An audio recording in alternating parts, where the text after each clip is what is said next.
we're in a political season. A lot of people are going back and forth. Who is responsible for the inflation? Is it Trump? Is it Biden? Hey, spoiler alert, in case you're not already in the know, it's neither. It was the Federal Reserve. And they are not federal, nor do they have reserves. They are completely an independent group of banks that get to decide monetary policy in the United States. So nothing to do with Biden or Trump. Anyone who's arguing that is factually incorrect. It is a third party called the Fed. Welcome to the Secrets to Abundant Living podcast. Your guide on this journey is Amy Sylvis. If you're ready for the secrets to an abundant life, hit that subscribe button now, and let's get started. Secrets to Abundant Living podcast community. Welcome to another solo episode. I am your host, Amy Sylvis. And for any of you who haven't met me, I am the founder and principal of Sylvis Capital.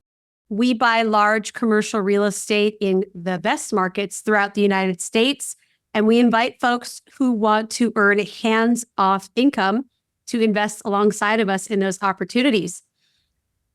All right, so this is another solo episode, and to remind you, here at the podcast, we believe that money is not the destination. The destination is to have control over as much in our life as we can to do what we want, when we want, where we want, for however long we want, with whom we want. I think I said that right. Could be a tongue twister. And the vehicle for that is hands-off income. It is not the destination. Money is not the destination. It is the vehicle. So we dedicate these solo episodes to talking about that vehicle and how to increase your hands-off income. If you're anything like me, you did not grow up hearing about hands-off income. You thought you had to slave away and be a time slave to a job or a corporation or even your own business. And your ability to earn income was based on you and your time.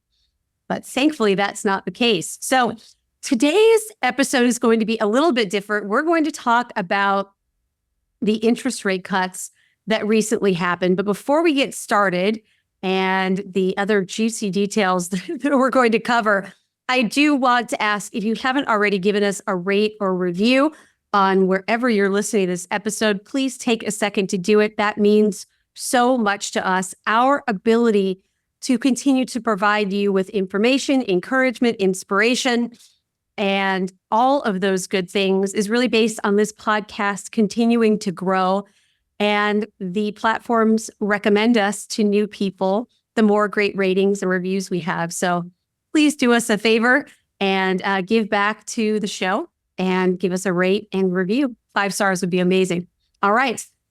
Well, let's get started. The Federal Reserve, as we know, a few weeks ago, decided to cut interest rates for the first time in 2.5 years.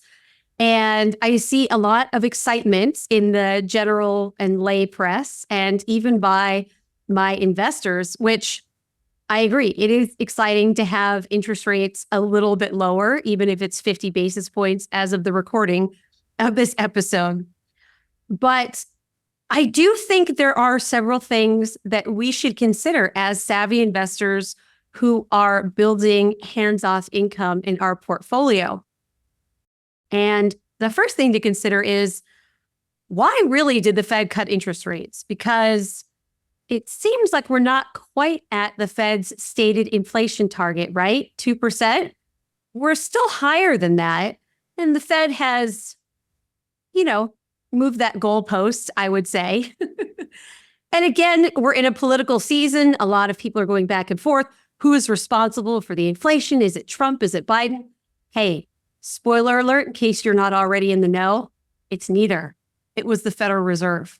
And they are not federal, nor do they have reserves. They are completely an independent, just group of banks that get to decide monetary policy in the United States. So nothing to do with Biden or Trump. Anyone who's arguing that is factually incorrect. Neither. It is a third party called the Fed. So employment seems to be getting a little bit weaker. Some people argue, employment numbers have been revised down and we want to make sure that there's a soft landing. Yeah, I think that's likely what's going on. And I'm not going to bore you. This isn't going to be an overly analytical episode. But I think what we must consider, we must understand is the fact that, hey, we have a national debt. We'll talk about why that matters. And interest on the national debt is influenced by the federal funds rate, the interest rate, the overnight interest rate that the Federal Reserve sets. And our national debt, for those who are watching on YouTube and on Spotify, I'm actually going to share my screen because I want you to see what the national debt has done over the past several decades. It has gone hyperbolic, which, as someone who studies monetary history, especially a debt-based monetary system, which is what we have in the United States, this is no surprise. This is a predictable result of taking the United States off the gold standard, right? Our dollar is not backed by gold. And every dollar in existence, every dollar that circulates in the United States or abroad is borrowed into existence. What does that mean? Well, a dollar can't exist unless it's borrowed into existence. So if we think back for the very first dollar created, if that dollar was borrowed into existence and there was interest owed on that first dollar, there is, let's just use for the sake of example, 10 cents or 10% of interest owed on that first dollar. But if only $1 exists in the monetary system, how do you pay interest on that $1, which is 10 cents in this hypothetical, that was borrowed into existence? Oh, well, you borrow another dollar into existence to pay that 10 cents of interest. But now you owe 10 cents on that second dollar borrowed. And then to pay the interest on that second dollar, you got to borrow a third dollar into existence. This is a debt-based monetary system in which the United States exists. So this hyper hockey stick graph that we see of the debt, which represents, I mean, we won't get too much into it because I don't want to bore you, but this is all a predictable result, right, of a debt-based monetary system where every dollar is borrowed into existence. The whole notion when you hear Congress talking about raising the debt ceiling, that's all smoke and mirrors. That's all just nonsense. They always have to raise that. So going back to the Federal Reserve and their decision to cut interest rates, something wild happened in terms of how much interest is owed on the national debt. Larger than the United States military spending, last I checked. This data here from the Fed, which is the St. Louis Federal Reserve, $1.1 trillion owed, seasonally adjusted interest on the United States debt. So do you think cutting interest rates would help ease that? The rate, the interest payments, the rate at which those interest payments are calculated if they lower the Fed funds rate? I would submit to you, yes. So all this is to say, all this monetary history and how our debt-based monetary system and our national debt and the interest on the national debt, all of this, the takeaway that I want you to have is very likely inflation is going to be higher for longer. Already, I believe if you use the way that we calculated inflation in the 80s and 90s, you can go to a website called Shadow Stats. I'll put all these links in the show notes. But inflation is likely going to be higher for longer. The Fed cut rates before they reach the inflation target, before they move the goalpost. In a debt-based monetary system, inflation must continue to rise. Interest on the national debt must continue to rise. The debt must continue to rise. Otherwise, the system collapses. This is all inflationary. What I want you to take away, again, not investment advice, nothing other than just education and sharing my research. I feel for my portfolio, the need to protect myself against inflation that is higher for longer. It is likely understated by the federal government. It's likely higher than what they're telling us.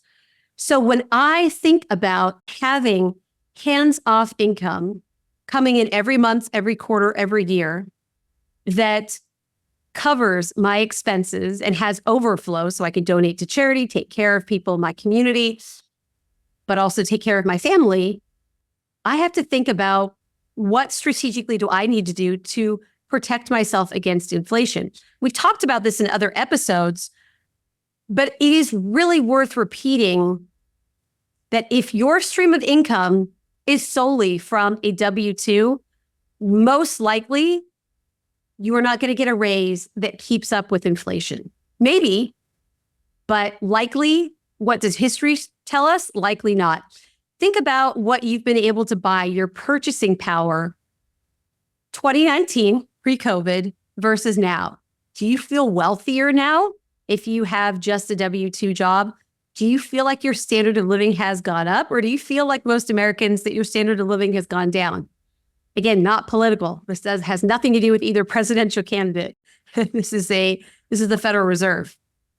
The point is, when there is inflation, the goods and services you can trade for dollars usually goes down.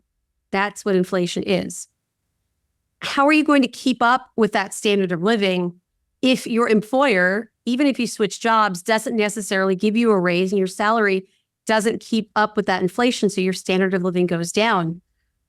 For myself and my family, it is a combination of multiple streams of income. So it's not just relying on one employer or two employers, but having businesses, investments, particularly those that do well in times of high inflation.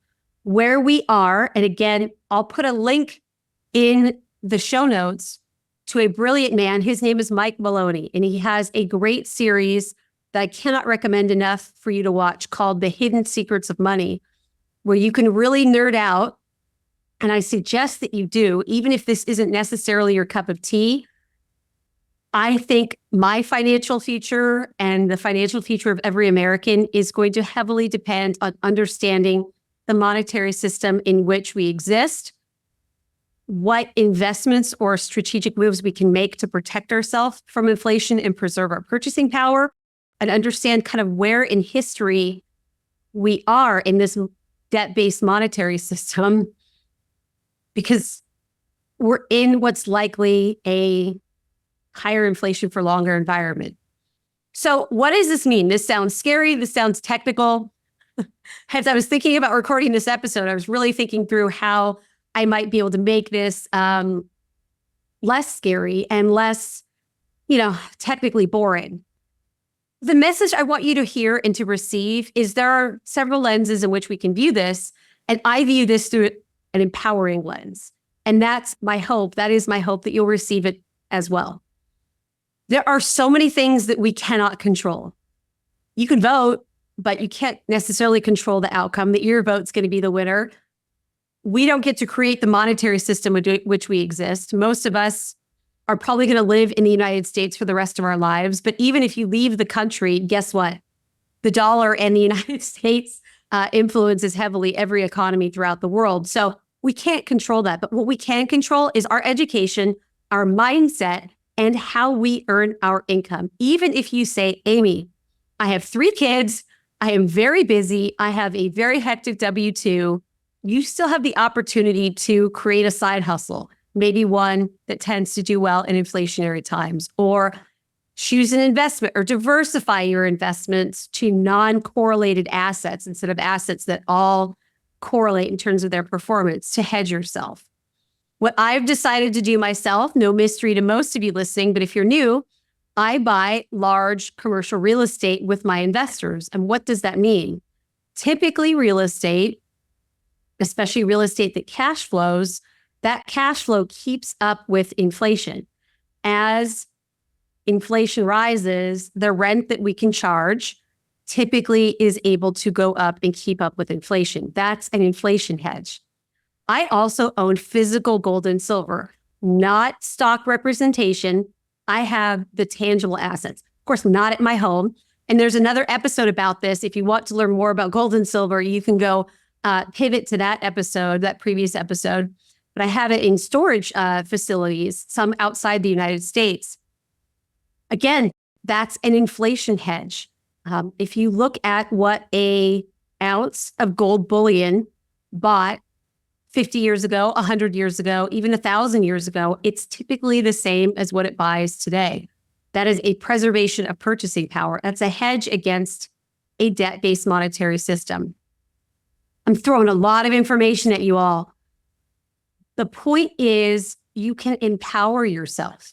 You can think strategically now, lay the groundwork, and it doesn't need to be anything overly dramatic. You don't need to overhaul your entire life. You don't need to be so scared that you start stuffing money under your mattress. Please don't do that. Please don't do that. Have you ever thought about having multiple streams of income? Instead of relying on just one stream of income where you're trading your time for money, how would you like to free up more of your time and live a more abundant life? As a listener of the show, you're invited to attend one of our upcoming trainings where I'll give you an inside look into how you can add passive income and get all the other perks of recession-resistant real estate investing without the headaches of being a landlord. I'll also be sharing some hidden mistakes to avoid and the criteria I personally look for when evaluating potential investment opportunities. To reserve your seat for free, go to sylviscapital.com/webinar. Again, that special link to reserve your seat for free is sylviscapital.com/webinar. I look forward to seeing you on the training. And now back to the show. We need to really be savvy and understand that what we're hearing during this political season, again, regardless of what party or side you align with, the media, the candidates, you may not be getting the information that you need to protect yourself from a system that operates in the background while everyone is distracted by the election. I'm not saying you shouldn't be politically involved. I'm not saying that you shouldn't exercise your right to vote and all of that. But you think of the Wizard of Oz, right? The man behind the curtain that's really orchestrating a lot of how our country runs, interest rates, the amount of dollars in circulation. This isn't talked about enough, but it impacts every single American. And if you're on a fixed income, if you have a W-2 job, you may be disproportionately impacted by inflation. Then a lot of people are cheering, oh, the Fed did it over the past 2.5 years. Inflation's gone down. Well, guess what? Maybe temporarily, but it's still above 2%. And with interest rate cuts, it's likely to ramp back up again. And Jerome Powell told us when he did his first 50 basis point cut that there are likely more cuts coming. That's inflationary, most likely. Okay, so you know now the system in which you are operating. You didn't choose it, but this is the game. You understand, hopefully more clearly, that maybe the media isn't telling you or helping you understand what's likely on the horizon, what history shows us may happen with the purchasing power of the dollars that you work incredibly hard for, that you're trading your time for.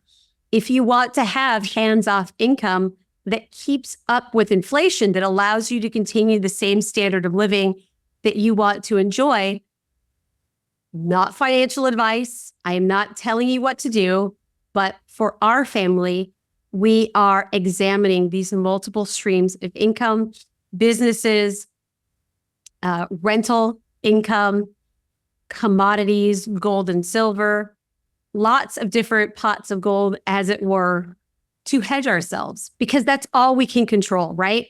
We can protest, we can use our right to vote, we can do all of these things, but history shows that the monetary system doesn't really change a whole lot, if at all, based on our vote. It is a system that was set in place with Bretton Woods, and then Nixon took us off the gold standard.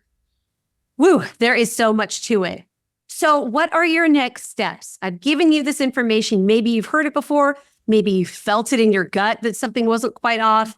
What are the next steps you can take to inform yourself? Well, first and foremost, watch this series by Mike Maloney that I'm going to link in the show notes called The Hidden Secrets of Money. It is a several-part series. It's an investment in your education. It's worth it. If I love college football. If my USC Trojans are out on the field playing a game to which they don't know the rules, how much less likely are they to win the game if they don't even know the rules of the game? This series by Mike Maloney will help you understand the rules of the game that you've been playing since you took your first breath on this planet. You may not have been aware, But by knowing the rules of the game, you'll be able to set yourself and your family up for the freedom that you want, to have control over your time, over your relationships, over your contribution, over your geography, where you live, where you travel. All of these great things, it starts with the investment of education. And then from there are great books you can read. I've mentioned The Creature from Jekyll Island on this podcast several times. We'll link that as well. It is a long book, y'all, and it starts slow, but it's one of the top 3 books I've ever read in my life. I try to read it annually and have since 2010 because it is a roadmap to what is going on economically. And every year I'm like, oh, there we are. Now we're in the next chapter. Oh, there's the next chapter. As Winston Churchill said, the further into the past you can see, the further in the future you can look. Truly, we can learn a lot through these videos, through the book. All right. Well, I hope I haven't scared you half to death. Please don't. I'm not scared. I am empowered. I have educated myself. I have taken steps. I know many of you have done the same. And if you haven't, it's not too late. You are way ahead of most of the American public understanding what is likely coming. Now, what's best for you and your family, only you know. Don't listen to me. Don't take my word for anything. Do research, read books, listen to other podcasts, listen to other webinars, YouTube series, some that I recommend. Maybe look at people who disagree with everything I've said. Totally fine. I am not married to these ideas. I just want to give you the opportunity to have exposure to them, because if you don't even have exposure, how can you accept them or reject them, right? Okay, this is exciting. Thank you for listening. Thank you for sharing and supporting the podcast. If you think this information would be useful for someone, share it by all means. Let's spread the word. And I look forward to talking to you on the next episode. Have an abundant day, y'all. We'll talk to you soon. Thank you for joining us on another episode of the Secrets to Abundant Living podcast. We hope you found inspiration and valuable insights that will empower you on your journey towards abundance. If you enjoyed today's episode, don't forget to subscribe, rate, and leave a review.